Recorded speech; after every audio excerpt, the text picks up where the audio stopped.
This is the ZNS Network, providing radio and high-definition television services for the entire Bahamas. ZNS Network is operated by the Broadcasting Corporation of the Bahamas. It is located at Harcourt Rusty Bethel Drive, Centerville, Nassau. Our programming is designed to inform, educate, and entertain. We invite you to join us. The following is the preamble of the Constitution of the Bahamas, which was made on June 20th, 1973, and came into operation July 10th, 1973. Whereas 481 years ago, the rediscovery of this family of islands, rocks and keys, heralded the rebirth of the New World. And whereas the people of this family of islands, recognizing that the preservation of their freedom will be guaranteed by a national commitment to self-discipline, industry, loyalty, unity, and an abiding respect for Christian values and the rule of law. Now, know we therefore, we the inheritors of and successors to this family of islands, recognizing the supremacy of God and believing in the fundamental rights and freedoms of the individual, do hereby proclaim in solemn praise the establishment of a free and democratic sovereign nation, founded on spiritual values, and in which no man, woman, or child shall ever be slave or bondsman to anyone, or their labor exploited, or their lives frustrated by deprivation, and do hereby provide by these articles for the indivisible unity and creation under God of the Commonwealth of the Bahamas. Coming up, hear how unemployed workers stand to benefit from changes to the Employment Act. Also, while we grapple the impact of COVID-19, we continue to reach out to international partners for the much-needed assistance to restore and rebuild those islands. The United Nations hears how the Bahamas is battling the pandemic and rebounding from Hurricane Dorian, and how will the Bahamas welcome back visitors to our shores. We've got those stories and much more when the Morning Edition comes right back.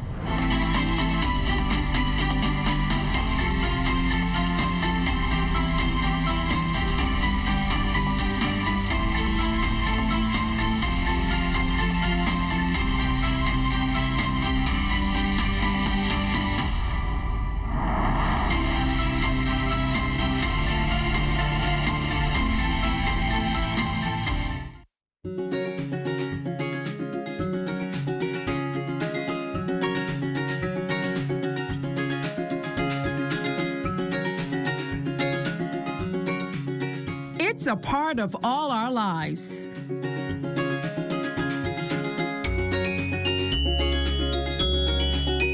ZNS TV is where we go for information,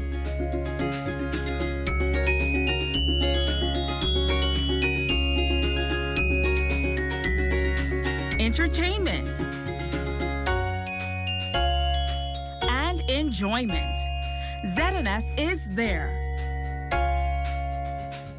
with something for everyone. Kids, lunch is ready.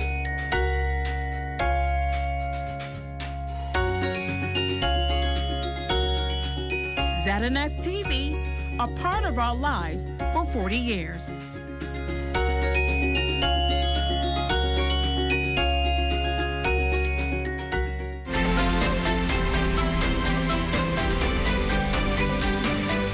Workers across the Bahamas could soon be out of limbo. Good morning, everyone. I'm LaDawn Davis. Thank you so much for waking up with us.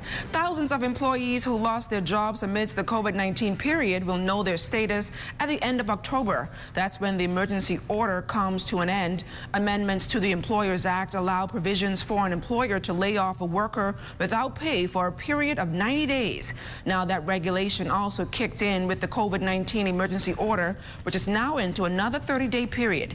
Executive Manager in the Ministry of Labor, Robert Farquharson, says employers will have to make some key decisions. Come November the 30th, the employers have to make a decision to either bring the workers back to work or to make them redundant and pay them redundancy pay. All the time period that they were on, that they were off, has to be counted. They are still employees. They're entitled to redundancy pay based on all those years of service as set out in the Employment Act. They should remain employees of that entity. So they're entitled to all the rights of the employees. Now, that means, in effect, that come November the 30th, and the government does not extend the emergency powers thereafter, all of the employees will have to make a decision on either bringing those workers back to work or making them redundant and, in fact, paying them redundancy pay. Farquharson also points out how this process is likely to be conducted and the consequences for the employers to fail to abide the new regulations. A number of the large properties have collective bargaining agreements, i.e. the Atlantis and the major hotel properties and a number of businesses. They still have to provide by the provisions of the collective bargaining agreement. The process outlines they have to consult with the union.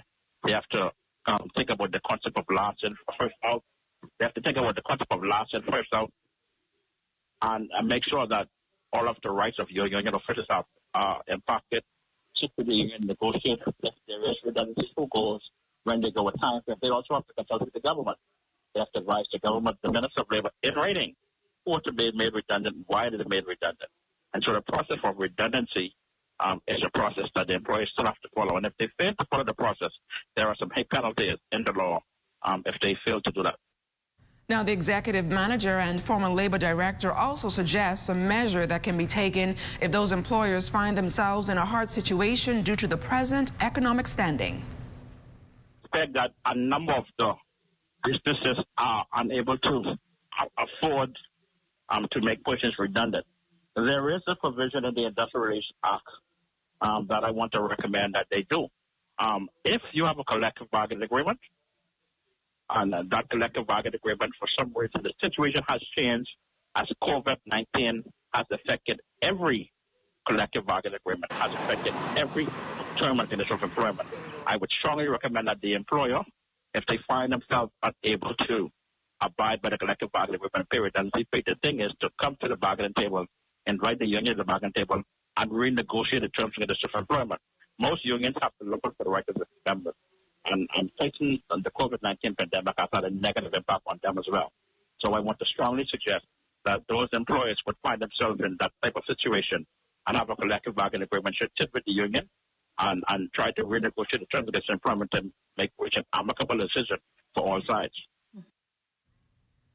Tourism stakeholders discussing strategies for the way forward post-COVID-19, a virtual summit hosted by the Councillors Limited in recognition of World Tourism Day. Director General of Tourism, Joy Jirbilu, says her ministry is meeting with the relevant authorities to ensure the proper quarantine protocols are in place for visitors. We know that the most recent orders have not been tourism friendly. No one wants to come on vacation in place, no matter what we call it. We hope that post 15th of October, and I'm smiling and I have to be very careful that I don't preempt myself, that we have been able to have very fruitful and meaningful conversations with the competent authority, Ministry of Health, really tabling and getting them to understand what needs to be in place for tourism to reopen sustainably and to the benefit of everyone.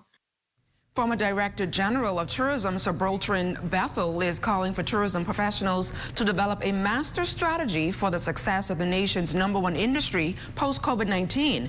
Additionally, he feels that resorts and promotion boards should assume primary responsibility for marketing the destination. In reinventing the business models and implementing innovations, such actions should be taken with the full input of all stakeholders, with wide public and private sector participation. Business models should ideally be developed as part of a tourism master plan for every island destination within the Bahamas and be incorporated as a major segment of the overall national development plan, which is long overdue and has been a work in progress. It is very timely for the Bahamas to embrace the thinking of global economy and tourism authorities about a reset of tourism with innovation, conservation, sustainability, inclusiveness, and community development. Meantime, Acting Labor Director John Pinder says the island of Grand Bahama will be one of the first in the country to rebound from the COVID-19 pandemic, and that means more jobs will be available in the coming months. It was a good thing when the government decided to make some agreement with Carnival to put their cruise port there. So rather than places now having to go to the Floridas to disembark to go on a cruise, they can come to Grand Bahama. That will call for more hotel rooms to be made available. And persons most likely will come 2 or 3 days in advance of going on the cruise so that they're able to enjoy what Grand Bahama has to offer. Or even when the cruise is back in port, they may stay for another 2 or 3 days. We have to make that happen. We have to advertise that. We have to create that type of atmosphere that will cause those persons who wait to go on a cruise to be so satisfied in the hotels or in Grand Bahama while they're waiting, and even in Lutra when the port goes there. Wherever they are in the Bahamas, we got to make sure they're so comfortable and they're so safe and they feel so good about being in the Bahamas that they want to stay longer and want to come more often. Pinder says as more revenue is generated in the second city, you'll find more persons flocking to that island.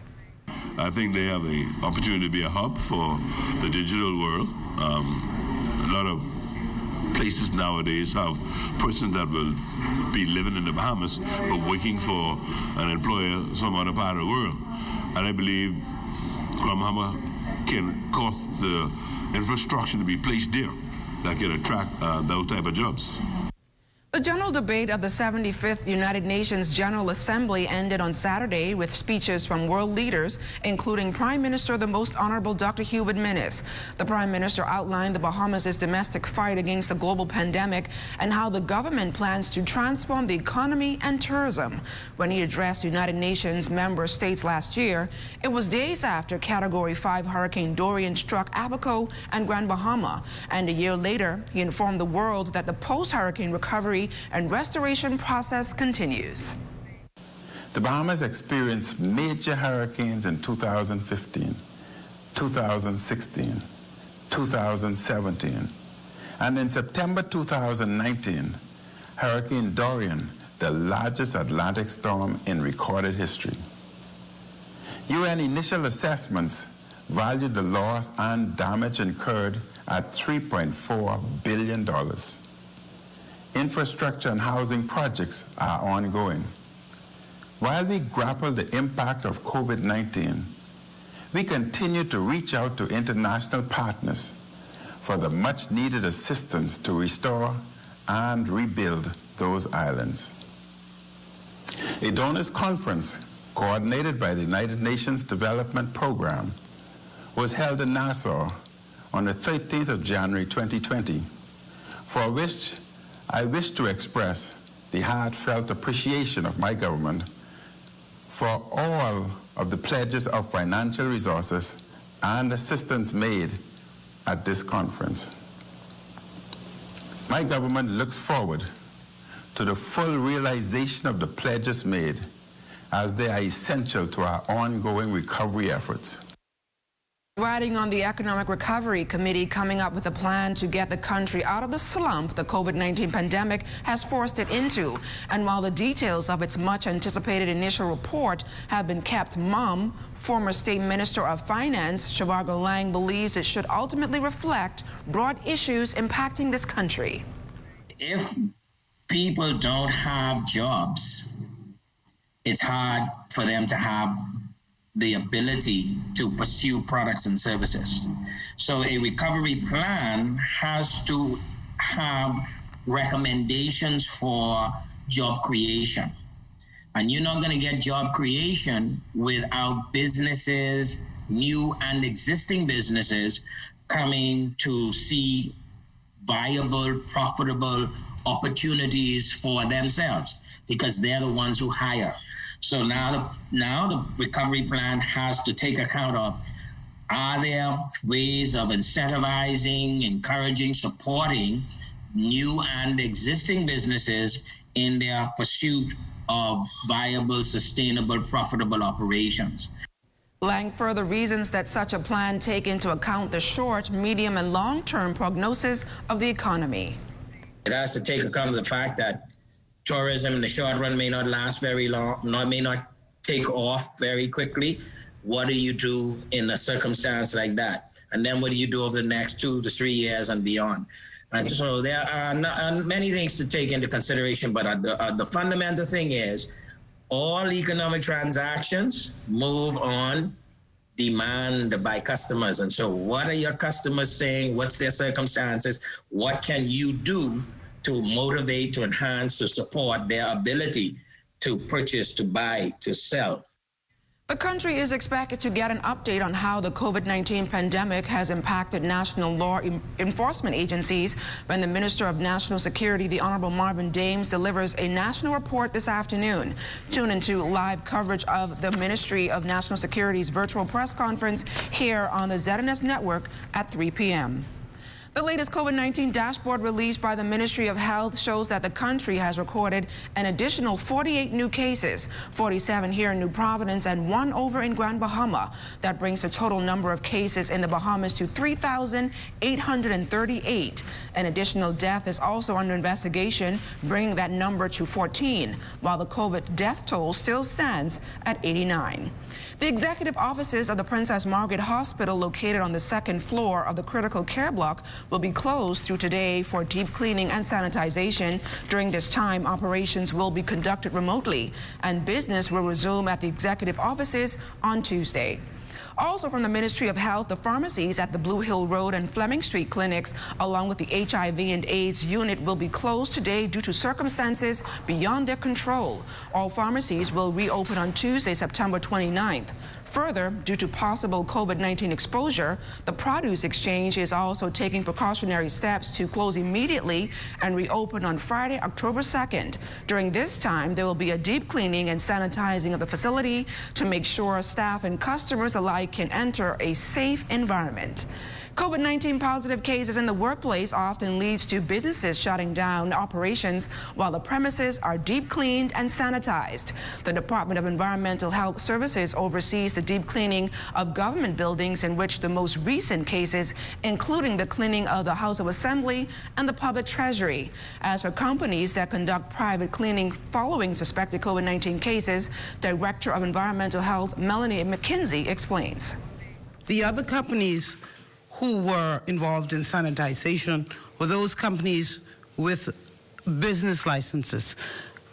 Those persons are contracted privately, and there were a number of those companies that were engaged, who had asked the DEHS to conduct training for them. That was done. So yes, these are legitimate companies, privately run, engaged by private citizens. For the government buildings, the government has been taking care of it. And still to come, we take you out on our streets for your Monday commute. You're watching The Morning Edition.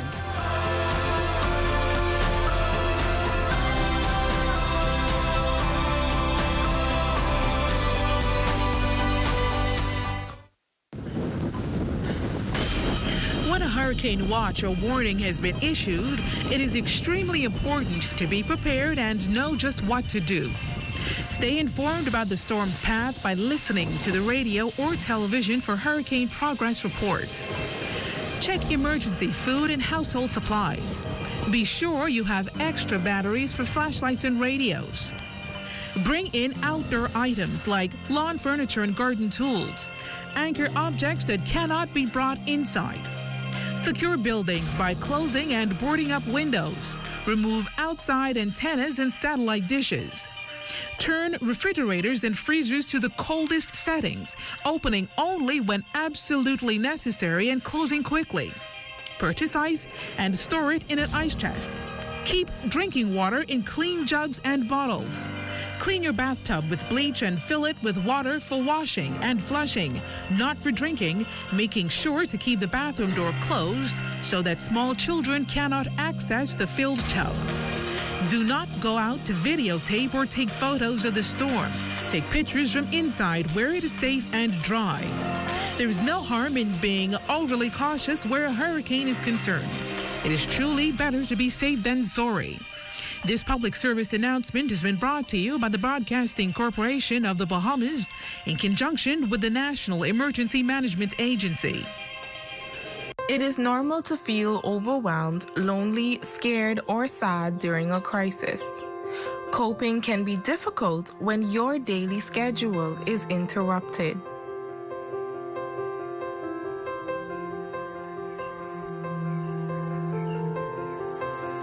Drinking may feel good, but is not the best way to cope with stress.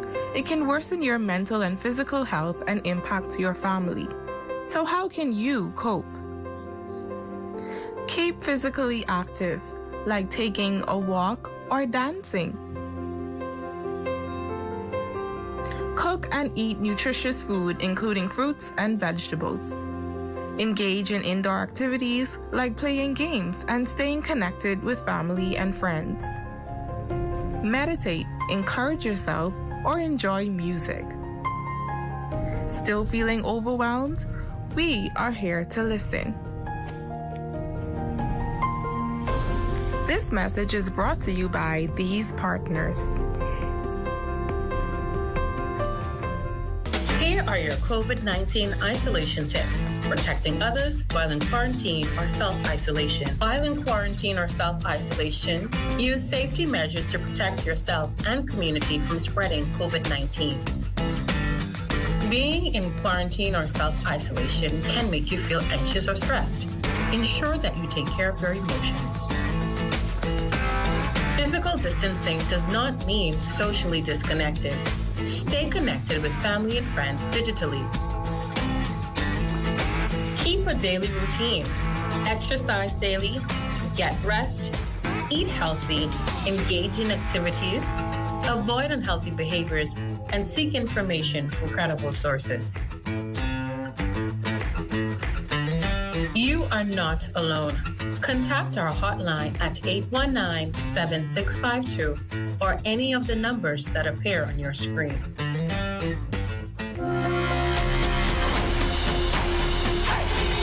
Meanwhile, Makushla Pinder and the morning traffic team are standing by with your Monday daily commute. Good morning, Makushla. Well, good morning, LaDawn. Good morning, Bahamas. I'm filling in, like LaDawn probably mentioned, I'm filling in for Lloyd for the next couple of days. And Lloyd, if you're watching me from your television at home, please don't judge me too harshly. But joining me this morning is Sergeant Crestania Johnson. And we'll first begin with a look at what's happening or what has happened overnight. Over the weekend period, I'm going to update you on that because we've had a busy weekend. We've had 13 accidents, 13 traffic crashes. One of them involved an individual that was airlifted from the Lutra Island to the New Providence Island for medical attention. That individual was released yesterday. Then we also had a traffic fatality that involved a lone bicyclist who was traveling north in the Coral Harbor area. An individual was struck and the vehicle that struck him fled that scene. So we are appealing to the general public as much as possible. If you have any information regarding this traffic fatality, to please reach out to the relevant authorities. You can reach out to the police hotlines to provide any additional information to assist with this investigation. At this time, we still have 10 persons that remain hospitalized as a result of being involved in a traffic accident. Now we're going to turn our attention now to an offense that I think many Bahamians have committed at least one time or another, and that's blaring your music. You know, turning those volumes way up, and you know, especially in areas like the Princess Margaret Hospital. Yes, but explain to us why that's a big no-no. Well, automatically my mind just goes to what I do. I'm a female cyclist on the road every day. There are emergency vehicles that traverse the street. When those vehicles are traversing the streets, we have to now communicate with our vehicles using our horns and using our signals. If your music is turned up loud, we find that a lot of drivers, if their music is turned up loud, even if their windows are up, they do not hear the siren. They're not alerted that the emergency vehicle is passing. So in those instances, it's very important for drivers to pay attention. All of this comes back into the whole idea of driving with due care and attention and focusing while you're on the road. Additionally, as it pertains to areas, yes, such as the hospital, it is a nuisance. Anything that causes anything that causes any discomfort to other drivers, any discomfort to the community that is coming from your vehicle, this is called nuisances, and these are offenses. The offenses range anywhere from $50 to $100, sometimes $150 based on the offense. Now, we're talking about music blaring, but I would think that those noisy mufflers also fall into this category as well? Yes. And do you have an idea of, can you tell us what exactly the penalty we stand to face? Well, let's talk more about those mufflers. When those individuals get the vehicle inspected, when you go to the inspection office and have your vehicle inspected to license it, you're not allowed to have that muffler on your vehicle. So right off the bat, you're now committing an offense by adding that muffler, adding that noise-making instrument onto your vehicle. Because you have persons who even add on those extra horns, and they're extremely loud. So when as it pertains to those type of additions onto your vehicle, they are offenses. Those offenses, again, they range from $100 to $150, sometimes $200, based on where that offense took place, where you use that loud horn, especially in areas like the hospital. There are persons that are being treated for numerous ailments, and we don't want to in no way possible impede whatever health care they're receiving. So as it relates to that, yes, the fines are more hefty. You might say, okay, yes, I'm adding this on for my pleasure, but your pleasure is inconveniencing other people. Now, we're quite aware that there are numerous roadwork projects going on throughout the island. We noticed one on Navy Lion Road, just to the rear of the Hilton, so to speak, in the area of Senior Frogs and, Senior Frogs. Yeah. Can you tell us, for those who are traveling that area, is there an alternate route for them? But for as much as possible, those who really have to utilize that area, we just advise you to do so with added care and caution. If you do not have to, you're just going to take the front Bay Street area and try as much as possible to maneuver in that area to get back to that location. What we're saying is simply to park your vehicles, utilize those parking areas that they have, or that's before that location and that's after that location. You can park your vehicles anywhere along those parking routes. Please do not park in the loading spots. As much as possible, avoid those loading spots. But there are parking areas that it is available for those individuals that need to go in that area. Utilize that area and get where you need to go. Do not at no time block that road. We're going to have records there in that area because we need that road work to be done. Well, there you have it, some useful information from Sergeant Crestania Johnson. Back to you in the studio, LaDawn. Thanks a lot, Makushla. Well, the Bahamas Public Services Union elections just hours away. Union members will head to the polls tomorrow. Joining us live on the Morning Edition is Union President Kimsley Ferguson. Mr. Ferguson, welcome to the Morning Edition. Good morning, and good morning, Bahamas. Mr. Ferguson, as we head into a new elections, how would you describe the last 3 years for you and your team? Well, I want to say that we would have done a tremendous job in taking this organization to another level. We would have achieved quite a number of feats. We would have made every effort to bring the organization from life support to now having a pulse to the point where it's stabilized. And we have accomplished at least about 6 industrial agreements completed, and we're continuing to negotiate with the government of Bahamas moving forward. Now, if given a second chance, what are some of your goals you would like to achieve in your second term? Well, one of the main concerns is the continued regularization of those temporary persons in the public service, contract workers, who are unable, for whatever reason, to maintain a particular standard of living because of the temporary status that they are currently in. And so we want to ensure that the regularization exercise is completed. It has to a great extent begun. We would have received a number of updates from the various human resource managers in the public service. While we are very concerned about particular areas, one of those being the Department of Social Services, there's been a document up and about from around about 2016, which allowed the various government departments to regularize temporary staff, and for whatever reason that was not used. Also, it has been a great concern that those persons who are part of the National Job Creation Initiative are now being given consideration for regularization, which would really be a slap in the face to those persons who would have been in the public service for 15 and 20 years. Now, Mr. Ferguson, one of the biggest concerns we've been told is the status of contract workers in the public service. What is your take on that? Well, like I said a while ago, that is indeed a concern for us. We would have known for a fact that the regularization exercise has begun, and we are hopeful that that would continue to carry on with some sense of urgency so that persons can actually maintain that particular standard of living that they're used to by being able to go to banks and borrow funding so that their lives can reach to some extent of normalcy. Now, 2 other teams are running in this particular race. What are your chances of winning on Tuesday? Well, we are very comfortable that we are going to be successful in our bid for another 3 years, in that our work will speak for us, and we're going to continue to campus support, and we're going to press toward the mark of the prize. And what message do you want to send out to members of the public service as they head to the polls tomorrow? Well, we want to say to the members of the Bahamas Public Service Union that on September the 29th, which is tomorrow, to continue to place your trust and support in a captain that have already charted these waters before and that would dock you safely into port. And that is to give consideration to the fact that the workers' team is seriously concerned about the actual best interests of the workers in the public service.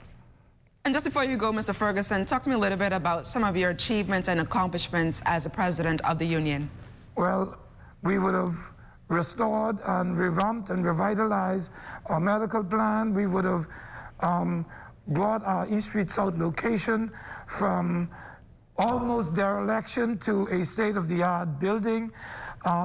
We would have completed a number of industrial agreements in the public services, namely the Mortgage Corp, Nassau Airport Development Company, the University of the Bahamas, the Gaming Board. We would have also brought to completion the Public Hospitals Authority, although it may not be signed as yet, but we would have completed those particular industrial agreements, and we have one outstanding, which is Antiquities, Monuments and Museum.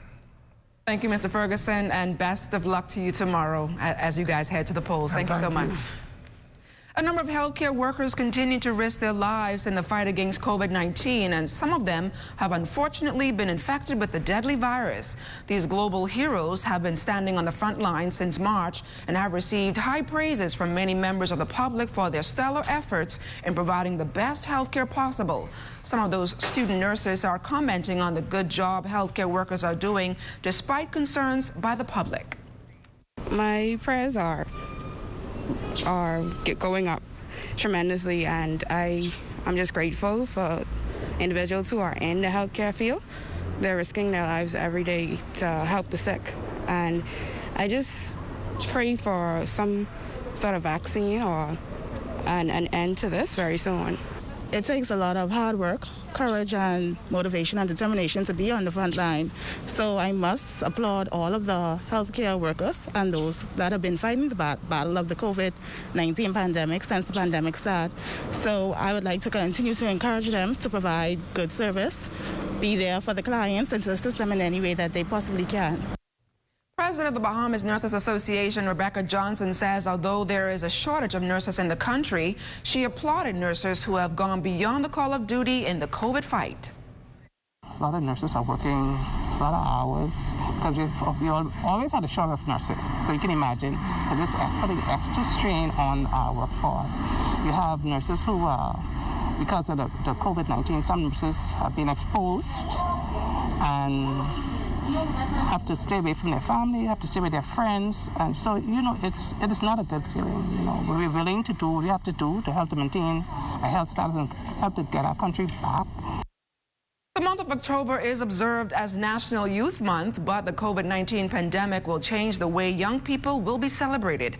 Minister of Youth, Sports and Culture, the Honorable Lanisha Rolle, revealed that ministry officials submitted a proposal to hold virtual activities this time around. The endeavor from my aspect is to make sure as many youth are involved, feel a part of the process, feel a part of the celebration, and the recognition that youth have a valuable contribution to make, and they are not only our future, but they are our present. And so we are going to be putting together, they actually already put it together, we're just fine-tuning that proposal, and so shortly we'll be getting to the media with that presentation and what it will be like for the entire month of October. Many students are at home doing online classes, and some clubs are finding it fitting in this COVID-19 environment to hold other academic functions in a virtual form. Junior Achievement Bahamas is hosting a virtual college fair for students in grades 11 and 12. And for those planning on pursuing tertiary education, JA Scholarship Coordinator Erica Morris says it's important that as many students as possible know about the opportunities currently available. Normally, we do have a college fair in February, but this year we decided to do it in the fall, and we're going to have a virtual college fair. And our college fair will be from October 5th through the 16th.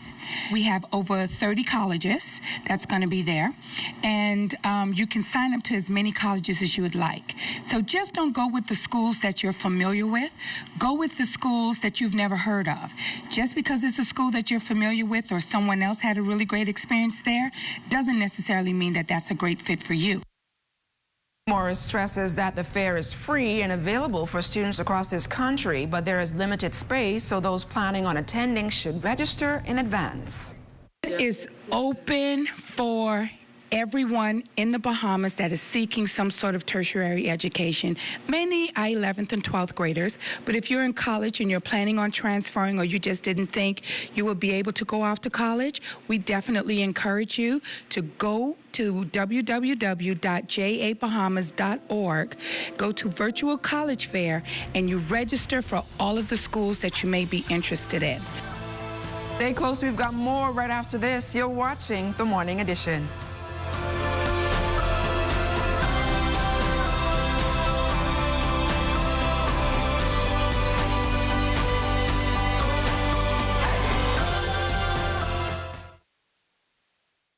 The medical technologists, with the help of lab aides and phlebotomists, test all bodily fluids to provide results. Without this group of professionals, the physicians, surgeons, and nurses will be handicapped in the management of their patients.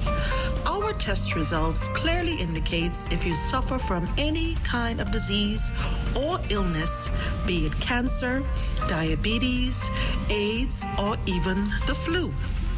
It is important to note that even while you are asleep, we're testing. While you're in isolation, we're testing. While you are in lockdown, we are testing.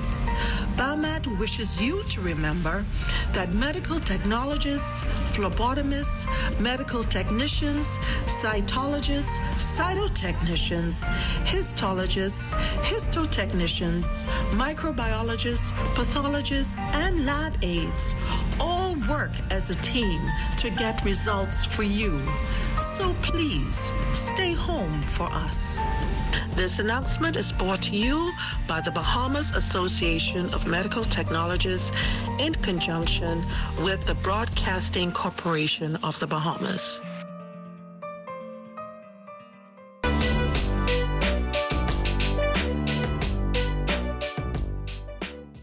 Here's your COVID health tip for today. To reduce your risk of COVID-19, it's important that you wear your face mask the right way. Your mask must cover both your nose and your mouth. Only covering your mouth is not enough because you can inhale respiratory droplets through your nose. If you and others around you are not wearing your mask properly, respiratory droplets from someone else can land in your nose, your mouth, and even your eyes. Or sometimes someone's droplets can land on the surface that you touch. Then you touch your eyes and your nose, and then you can become infected. There should be no gaps in between your face and your mouth. In addition to wearing face masks, avoid touching your face. Practice physical distancing, proper hand washing, and disinfecting frequently. Touch surfaces. Most importantly, stay at home. Do your part to prevent the spread of COVID-19. This message has been brought to you by the Ministry of Health. The Atlantic hurricane season runs from June 1st to November 30th. When a hurricane alert is issued for your area, which indicates the possibility that you could experience hurricane conditions within 60 hours, you should begin the initial stages of preparation for the storm. When the storm is 48 hours away, a hurricane watch is issued. Once a watch is issued, be sure to get updates from the Met Office via television or radio. Get your battery-powered radio ready. Keep your emergency supply kit, blankets, and sleeping bags handy, and keep children and pets indoors. Be sure you have extra cash and a car tank full of gas. Fill all prescriptions. A hurricane warning means that a storm with winds up to 74 miles per hour or more is 36 hours away. At this point, secure all windows with shutters and plywood. Place your valuables in a waterproof container and store them on the highest floor in your home or in the safest area. This public service announcement has been brought to you by the Broadcasting Corporation of the Bahamas in conjunction with the National Emergency Management Agency. Just this past week, 81 Dominican fishermen were fined $1.9 million for fisheries violations in the courts. With such a massive haul in fisheries products that included undersized grouper and crawfish, officials from the Ministry of the Environment were questioned about the impact of these activities on fish stocks. Director of Planning and Protection Rochelle Newbold notes there are often challenges when trying to obtain assessments from fishermen. Now, one thing we know in the Bahamas is that we have to deal a lot with this deficiency in the data that we have. And it's of concern to us that when we do attempt to get data from individuals, they are a little reluctant to tell you exactly what it is their catch numbers are. But without knowing what the catch numbers are for Bahamians, it would be hard to determine what is the total resources of the fisheries product that is out there. We as a people need to work together so that we can have the data, so that we can better manage, so that when you ask the question as to whether it's having an impact, honestly, we are unsure because we don't know what our full complement in terms of the resources is. But like I said, along with the Department of Marine Resources, we're working to better get an understanding of that. And with the passage of the new laws, as Mr. Minister says, it does give us the legal mandate and the power to now act in the manner in which we all think and understand we should be doing as a government with respect to the management of our resource. Urban renewal officials on the ground over in Exuma looking at ways to give back to residents several times a week with a hot meal. Resident Jackie Roll Curry explains. Urban renewal, giving back to the community. They're giving back school backpacks filled with school supplies. Also, they're feeding the entire Exuma today. This happens on Mondays, Wednesdays, and Fridays. So listen, guys, come on down. They're doing an awesome job here in Exuma. Just look around. Everybody is here lined up. Everybody's here lined up waiting to receive their packages and their nice scrumptious pea soup today. Thank you so much, guys, and we're doing it well down here in Exuma. If you've been waiting to wind up, scull, mash the roach, or bust the conch style, well, the wait is over. Local Bahamian artists have decided to come together and host a virtual concert on Friday. The Rake and Scrape show starts at 8 p.m., and all you have to do is log on to Facebook and bust a move in the privacy of your home. We want to introduce new and old and upcoming artists who've been working on songs through this COVID period. You know, we're trying to promote being socially safe, social distance, trying to promote that, hey, everybody who's been working behind the scenes, that, hey, we appreciate you. And, you know, during this time, the Bahamas, our culture is our thing. So we need to just have people reminded, hey, we're still here. It's been a long period of time. We just been in lockdown for so long, so my mind just started working on the road, just thinking about riding. So pretty much you're going to get some excitement of we riding tonight. Whatever we do when we ride, we just ride, and that's going to be consistent. And here's a list of who all will be on the lineup. You can see some people from like different bands, the rhythm band, Shad calling the VIP band, and all that's been coming together from this COVID time. We've been coming together, putting new music together, and trying to entertain the Bahamian people in some sort of way, you know. We've been trying to do this this live thing a couple months. Just to bring some joy back and some culture back to the Bahamian people, you know what I mean? Members of the Boys Brigade, past and present, on this past Saturday celebrated one of their own. The group led family and friends through the streets of Stapleton Gardens on a drive-by birthday surprise of their former president and captain of the 14th Company of the Boys Brigade, Mr. Fernley Palmer Sr. Mr. Palmer turned 90 years old on Saturday. Well-wishers lined the streets, stopping briefly to give gifts and express their appreciation and affection for the man whom many in the organization regard as a father figure, mentor, and friend. Mr. Palmer joined the Boys Brigade at the age of 13 back in 1943. Having climbed the ranks of the organization, he has served with unbroken service for 70-plus years. He was emotional and grateful for the surprise. Here are officers and members of the various Boys Brigade companies. On 90th birthday, that we appreciate you for the time, the sacrifice, the love that you have poured into us over these many years. Cap, we don't know how you did it, but we believe that it was only the grace of God that kept you coming out to Boys Brigade. I think you only must have missed one brigade meeting. I want you to know today that we appreciate your labor of love. We haven't forgotten you. You are near and dear to us. Truly inspired me. You have inspired my brother to become better young men and men in general in society. And your famous line, I'd rather build a boy than to mend a man, and always hold a dear place in my heart. I personally want to thank you for making me and molding me into the young man I am today. And I pray that God may continue to bless you with longevity and prosperity, health and wealth.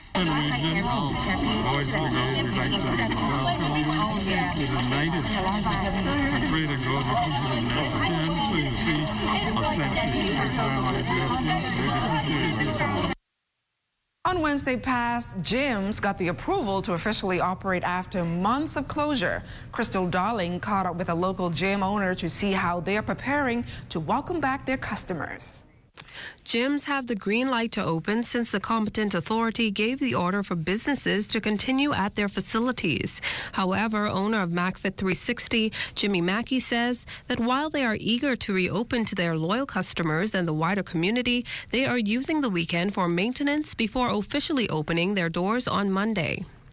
Well, there's going to be a lot of excitement. You know, people are eager and ready to get back into the gym. For us right now, the goal is to get them in there slowly. You know, like, for example, our group classes don't start until October 5th. So we're going to get ready for that. It's a new month. It's a fresh start for everybody to really get their minds wrapped around, you know, working amongst people again, making sure we have proper spacing, making sure we have enough equipment, and then, of course, the cleanliness of the facility. I mean, even before we closed the gyms, we were prepared. It's just a matter of now coming in and just sanitizing, cleaning up, getting rid of dust and dirt and insects or whatever we need to do to get ready for opening on Monday. Mackey adds that they are fully equipped to handle daily traffic, as the facility at their Harbor Bay location is big enough to implement social distancing while customers work out. As we are such a large facility, you don't have to be in one cramped space with everybody. I mean, you have an area where you have cardio, you have an area outdoor where you can just go outside and do your own workout, shaded. I mean, it's so many different spaces you can kind of go in a corner and get your routine down and do your workouts and don't have to worry about, you know, working amongst a more advanced person. So if you're somebody who's hesitant, hey, just come on into the front desk, just ask, hey, how can, you know, which equipment I should use. And for newcomers, Mackey says that the key is to be comfortable and knowledgeable about the equipment you plan on using and asking for any assistance that may be needed. It's pretty simple to me, but for somebody that's first time walking in the door, we normally they would come to us and say, hey, how do you use this equipment? How do you use that equipment? I'll kind of, you know, give them a tour. We'd give them a tour, kind of show them exactly how to use the equipment. And if they say, well, I don't know how to use it, then again, just pull out your phone, scan the machine. It shows you how to adjust the seating, how to, you know, maneuver the weights, and you're on your way you're going. It's that simple. Crystal Darling, ZNS Network News. Thanks a lot, Crystal. We have more workout tips coming up, so keep it locked.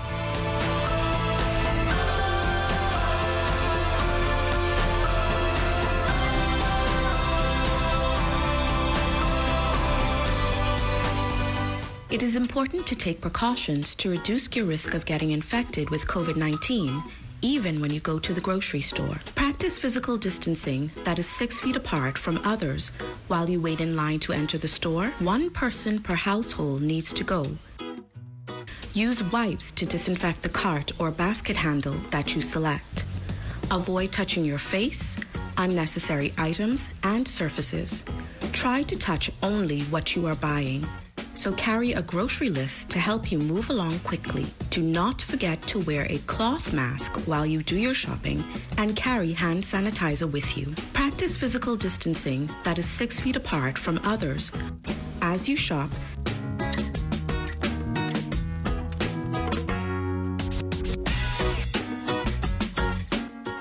and at the cash register.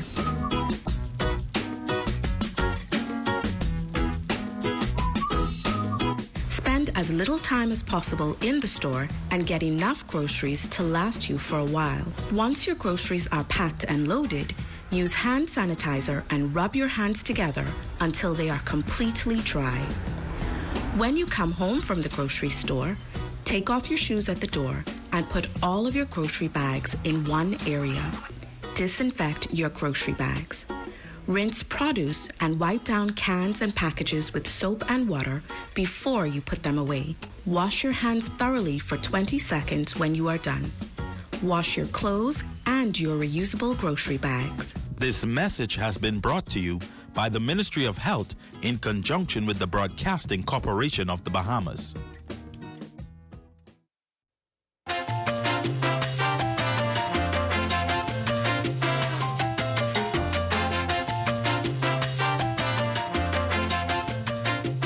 Boy, you should see this cute little honey of a poodle I dating now, you know. What, you with another girlfriend? Man, what happened to the last dog you was going out with? Man, I had to dump her, but she's getting too clingy. Well, I hope you protecting yourself. Yeah, you see, I don't let none of them know where I live. No, man, I don't mean so they don't find you. I mean getting yourself nuded so you don't have a little bunch of spots running all around. Man, I ain't worry about that. I is man. I know what I doing. Yeah, famous last words. Well, I guess you ain't hear what happened to Skippy, eh? What? What happened to Skippy? Well, let's just say he ain't skipping around no more. He ain't get himself nuded. Now he in the doghouse with a wife and 9 puppies. Man, I gotta get myself nuded, but you know I like to run free. Wait, ain't that your old girlfriend Fifi coming behind you? Keep the stray dog population down in the Bahamas. Make sure your dog has been spayed or neutered. Let's make it Bahamian to be humane. This message has been brought to you by the Bahamas Humane Society and the Broadcasting Corporation of the Bahamas. Here are your COVID-19 isolation tips. Protecting others while in quarantine or self-isolation. While in quarantine or self-isolation, use safety measures to protect yourself and community from spreading COVID-19. Being in quarantine or self-isolation can make you feel anxious or stressed. Ensure that you take care of your emotions. Physical distancing does not mean socially disconnected. Stay connected with family and friends digitally. Keep a daily routine. Exercise daily, get rest, eat healthy, engage in activities, avoid unhealthy behaviors, and seek information from credible sources. You are not alone. Contact our hotline at 819-7652 or any of the numbers that appear on your screen.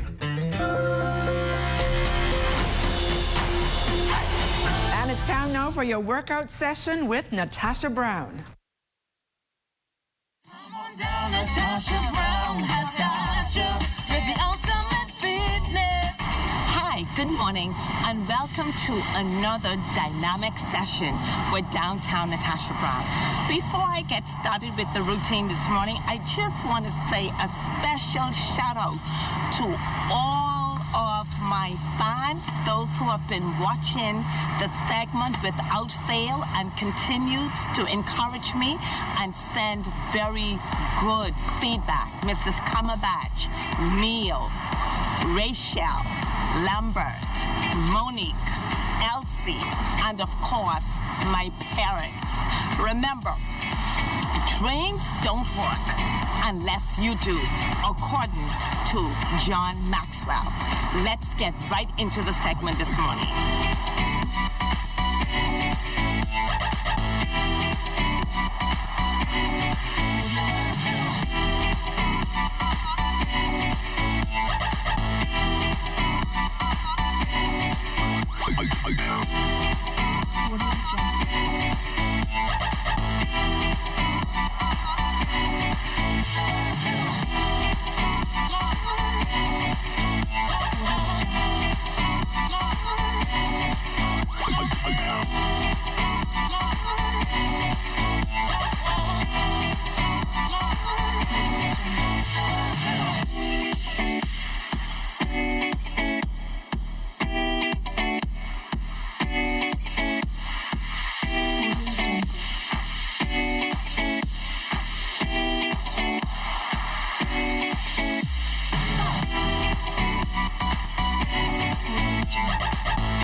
Depending on your fitness level, choose the amount of reps you're going to do and how many sets. It's always safe to stay between 15 to 25 reps, 30 to 45 seconds. Until next time, I am downtown Natasha Brown, getting you closer to becoming your ultimate you.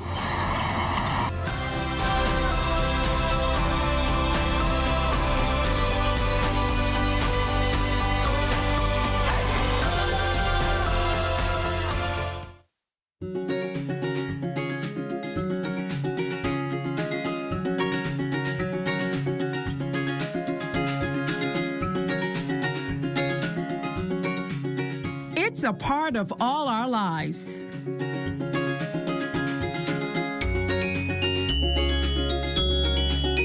ZNS TV is where we go for information,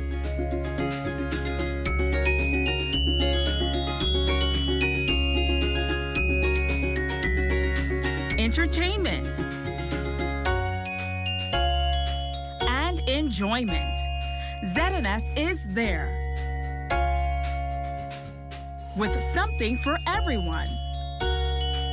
Kids, lunch is ready.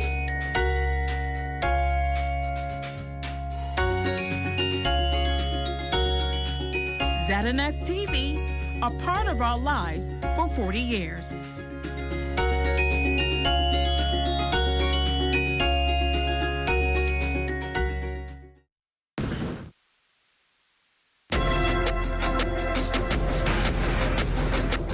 This weather report is sponsored by Bank of the Bahamas, the bank of solutions.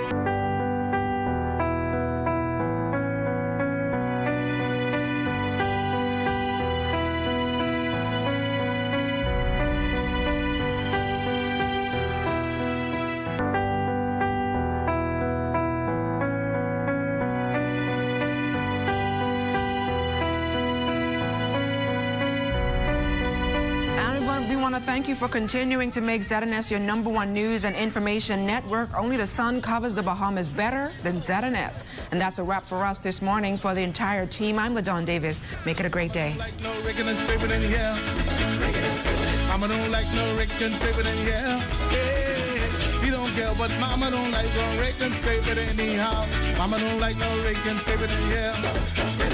Now Mama don't know that we are up. I ain't talking about the race up, the Rican scrape that's pumping through our veins. We can rate that we go up, we gonna Rican scrape beside the stuff. Yeah, the neighbors scream and shout. As soon as Mama got to the door, standing around like she said nothing more. No Rican and scraping on feedback. The Ministry of Health is working to ensure the safety of the Bahamian people. Help us minimize the risk that coronavirus poses to citizens, residents, and visitors by following these 5 easy steps. Step 1. Wet your hands with clean water. Apply soap and lather for 20 seconds by rubbing them together. Include the top of your hands between your fingers and under your fingernails. Rinse your hands under clean water, then dry them with a paper towel or air dry them. Remember to wash your hands before and after eating, preparing a meal, changing a diaper, or caring for the sick, and always after using the bathroom, touching money, shaking hands, or taking out the trash.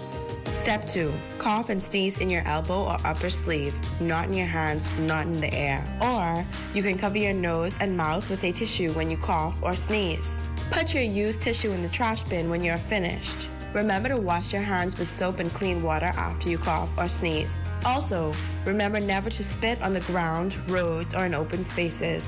Step 3. Ensure that raw meat is properly handled and cooked thoroughly. Step 4. Avoid sharing drinking glasses, eating utensils like spoons and forks, or sharing personal items such as toothbrushes and towels. Germs can live on surfaces we touch, so wipe and disinfect surfaces where germs can live, and keep your surroundings clean. Step 5. Avoid close contact with anyone showing symptoms of respiratory illness, such as coughing or sneezing. Should you or anyone you know feel that you have been exposed to the coronavirus, contact the surveillance unit of the Ministry of Health immediately.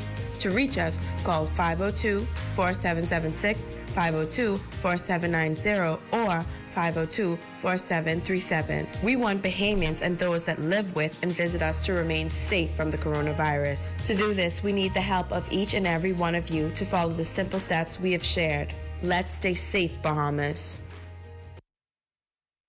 During this pandemic, it is our duty to ensure that all citizens, residents, and visitors are adhering to the COVID-19 safety protocol. Restaurants may operate utilizing curbside pickup, drive-through, takeaway, or delivery. Any establishment who allows the entry of any person not wearing a mask is liable upon a summary conviction to a fine of $500. I am Ambassador Ashanti Ruko of the COVID-19 Enforcement Unit. Save a life that may be your own.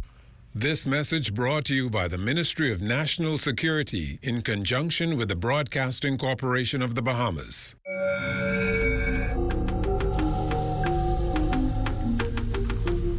You're watching the ZNS Network, the People's Station.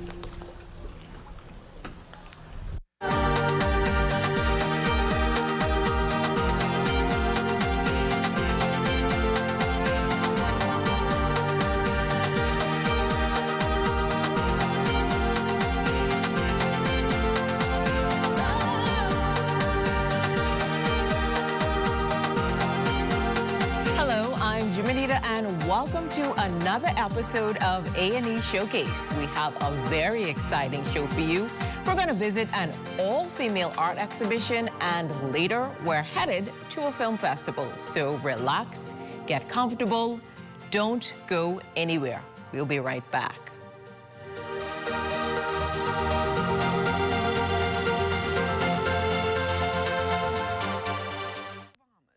Abuse increases during the crisis. The physical, mental, and social issues that emerge from abuse affect us individually and as a community. Though meant to protect us, distancing measures can increase the risk of women and children to being abused. The lack of physical contact with loved ones and limited access to support services can increase a woman's risk of being abused. Abusers who drink frequently can be dangerous to women and children. If you've experienced abuse, contact a trusted friend or relative.